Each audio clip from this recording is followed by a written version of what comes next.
I'm Devin Schmidt. And I'm Tommy Evans. We're from Droids Recording Studio, and in this one, this is FAQ number 1. You've got questions? We've got answers.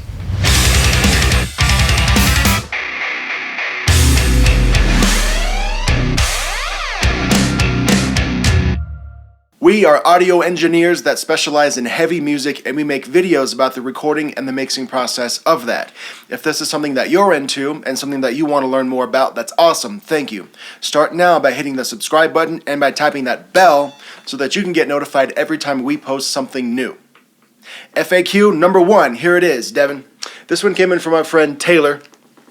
Okay. He says, when do you put your foot down when a band is sending you revision after revision?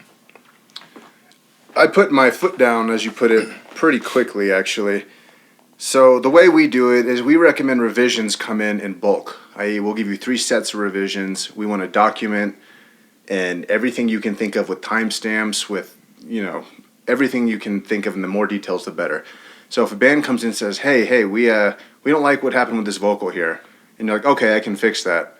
And then, an hour later they say, hey, we also don't like it this part where this happens. Right then and there I say, okay, at this point, save all of your revisions, save everything you're thinking of, and compile them all into one big document. And once you think you've nailed every problem that needs fixed, send it to us, and I'll address them all at once. Because that can be a real problem. You'll get to a point where you'll get real frustrated, like, okay, I just fixed this, and now they're back with another problem. I keep having to load up my session over and over again, and I agree that gets annoying. So if you can get as many at once as possible, that's the best route in my opinion. Thoughts? I think you're right. So what you're saying is, instead of getting one revision an hour, you would want the band to sit on it for a day or so and just compile all the revisions into one document with timestamps so that you can just go in there, do your wizardry, and then hit export again, right? Exactly. Okay, yeah, I get that. So I think my take on when do you put your foot down when bands are requesting revisions like this over and over, my answer is actually you put your foot down before you even hit record. This happens during the discovery meeting for us usually. It kind of goes something like this. When you're talking about the details and what to expect during the project, I always mention that when we're done recording and tracking, I'm going to spend so much time mixing it, and then I'm going to send you what I would be happy with, what I would call a final submission. From there, you get 3 revisions beyond that. This is pretty standard. This is pretty normal in the recording world, I would think, at least in our genre. After we send you what we're happy with, you then get 3 more exports from us, just so you feel 100% happy with what the final product is. So, yep, I agree with that point too. Before you even get to that point of that being an issue, just set your expectations from the very beginning. Oh, and here's another thing too.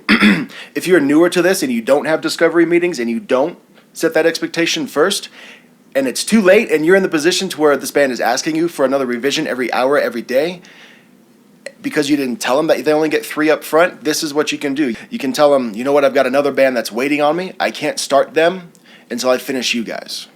So take another day just to figure out every other thing you want me to do. We'll do it, and then we can all move on. All right, FAQ number 2. This one comes in from Dan. Do you think it's important to have a contract or a paper trail of what's been agreed upon?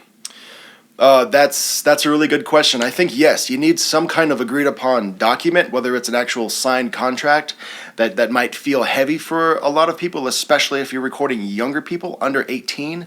I haven't used, to this point, I've not used a single contract at all, I don't think. And that's for 2 reasons. One, we're not doing label work at this moment in time, although we would love to. That's a goal for the future. But I think we would save the contracts until we start doing label work, or until you start doing label work.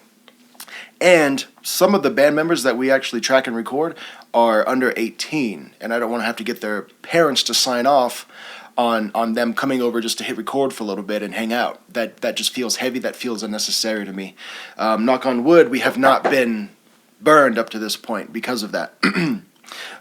So I shy away from contracts for those 2 reasons, but I do still think it's really important, and I'm going to harp on this discovery meeting thing again too, that you take your notepad to these get-to-know-you meetings and write down everything. This is where you write down their goals, where you write down their budgets, what the vision is going to be, what they're going to do with the songs after you're done.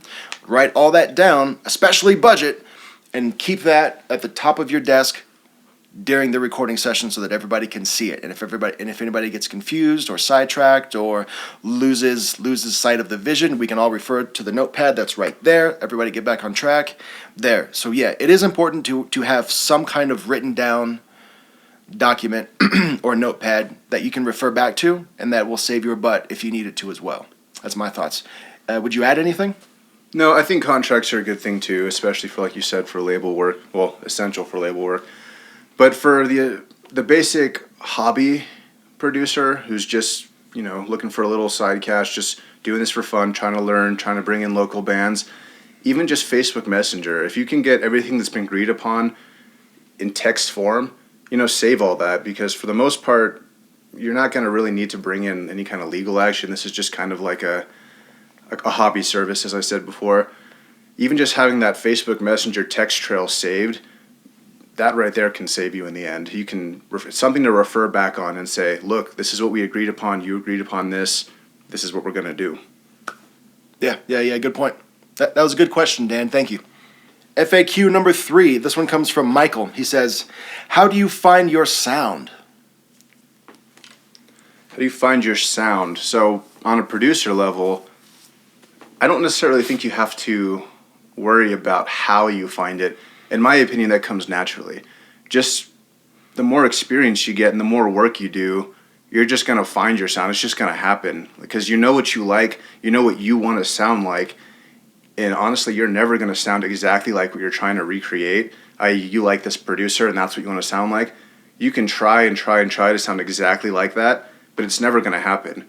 But as you work through that, you're going to realize what sounds good to you and what you like to do, and you'll probably even realize, oh, actually, now that I think about it, even though I love this producer and what he does, I think this sounds better when I do it this way. So as you evolve and as you just do things more and more for a longer period of time, you're just going to fall into your sound. And if you feel like you haven't found your sound and you're not quite there yet and you're trying to find it, in my opinion, just keep going. Just keep learning and keep making music and keep working with bands, because I never worried about personally finding my sound. I just knew what I liked, and I just kept learning and leaning in the direction of how to get where I liked, and I just sort of fell into it. And I know Tom, if you ask Tom, if he listens to a mix, he's going to say, yep, that sounds like Devin did it. Am I right? Yeah, for sure. Okay, and I never intended for that. I mean, it's not like I thought I have to find my sound and I have to do something really unique that's going to sound like me. It just happens. That's my answer. I don't know what your thoughts are. No, I would agree with all of that. I think the only thing that I would add is, or maybe just piggyback off of, is that your sound will sneak up on you. I think it did to me, and it sounds like it did to Devin as well. You don't seek something. Here's what I think you should do. If you mix 50 songs, I know that might sound like a big number, or maybe you've been doing this for a while and you already have 50 in your bag, but go back and listen to all 50 of those songs and you'll start to recognize your own sound and what people are coming to know you from. The same thing goes for Instagram artists. If somebody has an Instagram page, or they're a photographer or they're an artist, you can scroll past their grid, and once you get to about 50 photos, you kind of get what they're all about, if they have a theme. So take that same principle and apply it to your mixes. Go back and listen to your last 50 mixes. Again, that'll take longer than scrolling for a minute if you're listening to 3-minute songs, but that's how you come to find your sound, is that it just evolves and it grows with you over time. You can buy presets from other producers or other artists or whatever. You can kind of learn what they're doing, but more importantly, you need to be learning why they're doing it so that you can apply that same why to your mixes in your own fashion. If they're using this particular compressor, but you like this compressor better because of the way it reacts, well, you're there. You are honing in on your sound and differentiating yourself from others. Congratulations. All right, Devin, thank you for being a part of our first ever FAQ video. If you have questions yourself, comment in the low end down there. We will answer them for you. We will collect data and no, I'm just kidding. We won't, but we will write down these questions so that we can make videos about them later for you, because we want to know what kind of obstacles you're facing and what kind of hurdles you have been having to jump over lately so that we can help you out with that. We've been doing this for years. We've got answers. I know you've got questions as well. Let's communicate.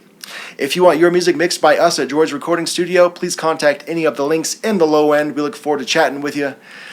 Until next time, always use your blinker and change your strings. Maybe we'll cut this part out. Start now by hitting the subscribe button and All right, I got it.